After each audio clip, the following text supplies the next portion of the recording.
維茶是萬病之藥，普洱茶對身體有益嘅內含物非常豐富，佢可以調節同埋平衡各個器官嘅功能同埋運作，身體健康咗，自然就少啲病痛。所以品茶唔單止可以修心，仲可以養生。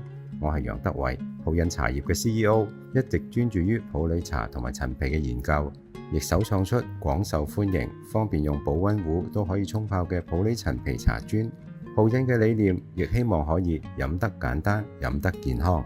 尤其對普洱茶，我哋從選料至到定案、調試過程同埋生產要求都非常嚴格。我走訪過雲南各大小茶區，就係為咗尋找更優質嘅普洱茶，致力將更好口感同埋滋味嘅普洱茶品帶俾市場。做普洱茶同埋陳皮，我覺得能夠幫助到有需要嘅人，在同時又係興趣嘅工作當中，充滿着使命感同埋幸福感。呢啲都係令我不斷前進嘅動力。我會繼續努力，為大家提供優質嘅茶品同埋食品。